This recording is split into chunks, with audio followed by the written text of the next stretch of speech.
آپ دیکھ رہے ہیں ہمارا یوٹیوب چینل خزینہ وظائف مولانا محمد زبیر سیال، جس میں آپ کو مستند وظائف اور مستند مسائل کی معلومات ہوں گی۔ آپ ہمارے چینل کو سبسکرائب کریں، لائک کریں اور شیئر کریں۔ بسم اللہ الرحمن الرحیم۔ بسم اللہ والصلاة والسلام علی رسول اللہ، اما بعد۔ ناظرین گرامی، امید ہے کہ آپ خیر و عافیت سے ہوں گے۔ اللہ ہم سب کو، آپ سب کو خوش خرم رکھے اور سلامت رکھے، اور دنیا آخرت کی تمام بھلائیاں اللہ عطا فرمائے، دنیا آخرت کی تمام برائیوں سے اللہ محفوظ فرمائے، تمام خیریں اللہ نصیب فرمائے اور تمام شر سے اللہ محفوظ فرمائے۔ تو آج میں آپ کو ایک ایسا تحفہ اور ایسا عمل بتا رہا ہوں کہ یہ عمل وہ عمل ہے جو کہ تمام عاملین اس عمل کو کرتے ہیں اور اس کا چلہ کاٹتے ہیں، اور اس کے مختلف طریقے پڑھنے کے ہیں۔ اس کے پڑھنے سے لوگ بڑے بڑے عامل بن جاتے ہیں، اور اس کے پڑھنے سے رزق میں برکت ہوتی ہے، اور جادو، جنات، بندش، آسیب، سحر اور اسی طرح ہر قسم کی رزق کی بندش، رشتوں کی بندش اور تمام معاملات کے حل کے لیے، آسانی کے لیے یہ بہت مفید ہے۔ اور چھوٹا سا واقعہ سنا کر پھر میں اس کے بعد آپ کو تلاوت سناؤں گا۔ تو یہ امام ابو الحسن شاذلی رحمۃ اللہ علیہ بہت بڑے بزرگ گزرے ہیں۔ ایک مرتبہ وہ دریا میں سفر کر رہے تھے کشتی پہ کہ اچانک طوفان آ گیا، اور طوفان کی وجہ سے ان کی کشتی الٹ سمت چلنے لگی، مخالف سمت چلنے لگی۔ اب سارے کشتی میں سوار لوگ پریشان ہوئے، اور پریشانی کی وجہ سے لوگ اس بات تک پہنچ گئے تھے کہ وہ اب اس امید سے تھے کہ بس ابھی ہم کیا ہوں گے، غرق ہوں گے۔ سب نے یہ سوچ رکھا تھا کہ اب ہماری کشتی غرق ہو جائے گی اور ہم ہلاک ہو جائیں گے۔ تو امام ابو الحسن شاذلی رحمۃ اللہ علیہ کو تھوڑی سی نیند آئی، اونگ آئی اسی وقت میں۔ اب اونگ آتے ہی حضور صلی اللہ علیہ وسلم کی زیارت نصیب ہوئی۔ آپ نے فرمایا کہ آپ اس دعا کو پڑھو۔ تو جیسے امام ابو الحسن نے اس دعا کو پڑھنا شروع کیا تو اللہ پاک نے اس طوفان کو ختم کر دیا، اور کشتی اپنے سمت چلنے لگی، اپنے راستے پہ چلنے لگی، اور اللہ نے ان کی حفاظت فرمائی۔ وہ طوفان سے اللہ نے حفاظت فرما دی۔ تو یہ ایسا عمل ہے کہ اس کو آپ پڑھیں، زندگی کا معمول بھی بنا لیں، اور اس تلاوت کو آپ روزانہ سنیں، اور اس کی تلاوت کو سنیں اور پڑھیں اس کو، اور صبح کے وقت اپنے گھر میں چلائیں، اپنی دکان میں چلائیں۔ انشاءاللہ اس سے برکت ہوگی، رزق میں تمام بندشیں ختم ہوں گی، اور اگر کوئی جادو جنات کے مسائل میں گھرا ہوا ہے، پکڑا ہوا ہے،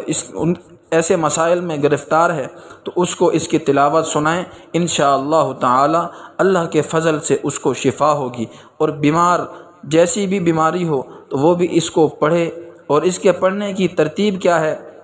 کہ اس کو آپ روزانہ 1 مرتبہ پڑھیں۔ پہلے تو صبح پڑھیں، صبح نہیں تو اس کا اصل وقت عصر اور مغرب کا ہے، عصر کے بعد یا مغرب کے بعد پڑھیں، نہیں تو صبح کے وقت پڑھیں۔ اور اسی طرح جو ہے اگر کوئی قضاء حاجت کے لیے آپ پڑھتے ہیں تو آپ ظہر کے بعد 2 رکعت نفل پڑھ کے اس کو 3 مرتبہ پڑھیں، اور پھر اللہ سے دعا کریں۔ انشاءاللہ اللہ آپ کی دعاؤں کو قبول فرمائیں گے۔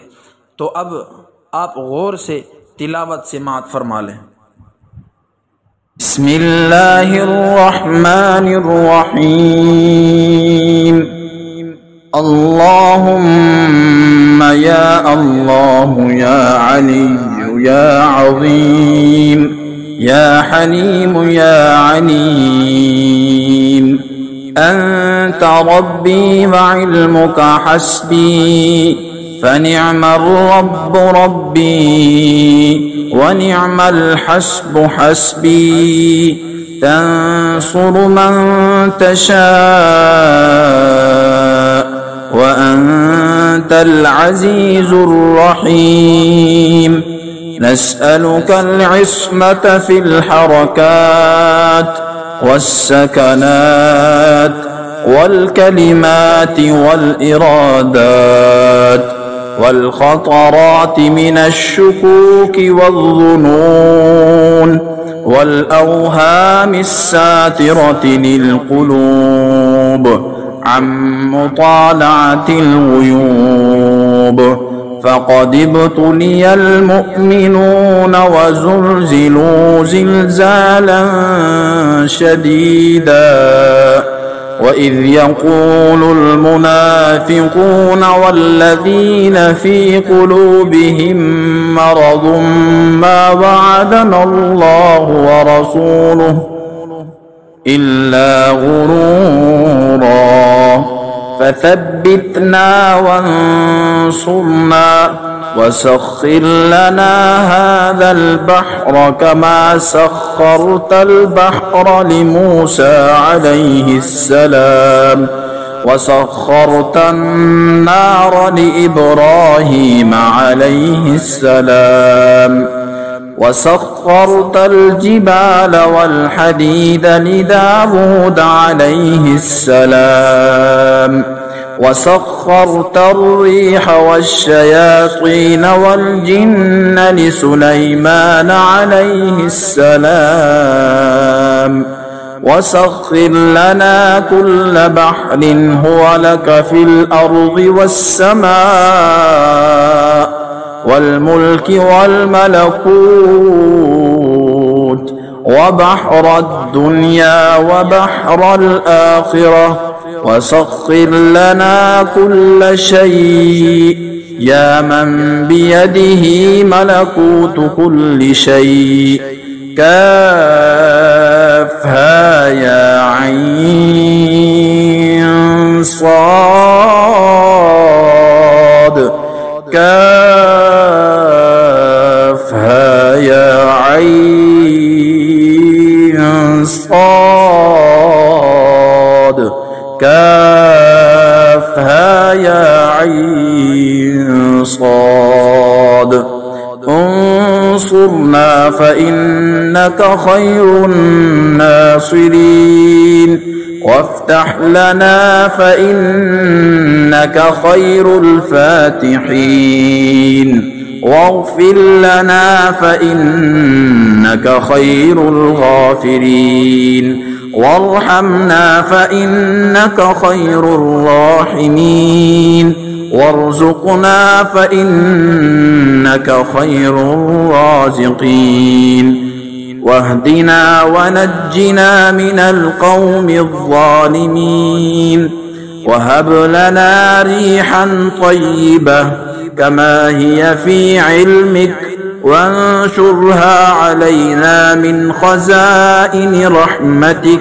واحملنا بها حمل الكرامة مع السلامة والعافية في الدين والدنيا والآخرة إنك على كل شيء قدير. اللهم يسر لنا أمورنا مع الراحة لقلوبنا وأبداننا والسلامة والعافية في ديننا ودنيانا وكن لنا صاحبا في سفرنا وخليفة في أهلنا واطمس على وجوه أعدائنا وامسخهم على مكانتهم فلا يستطيعون المضيء ولا المجيء إلينا ولو نشاء لطمسنا على أعينهم فاستبقوا الصراط فأنى يبصرون ولو نشاء لمسخناهم على مكانتهم فما استطاعوا مضيا ولا يرجعون. ياسين والقرآن الحكيم إنك لمن المرسلين على صراط مستقيم تنزيل العزيز الرحيم لتنذر قوما ما أنذر آباؤهم فهم غافلون لقد حق القول على أكثرهم فهم لا يؤمنون إنا جعلنا في أعناقهم أغلالا فهي إلى الأذقان فهم مقمحون وجعلنا من بين أيديهم سدا ومن خلفهم سدا فأغشيناهم فهم لا يبصرون شاهت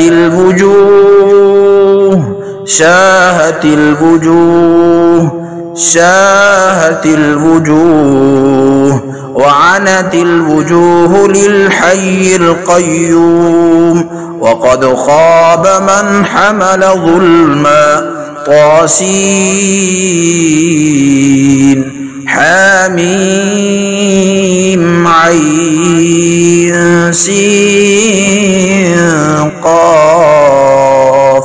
مرج البحرين يلتقيان بينهما برزخ لا يبغيان حميم حميم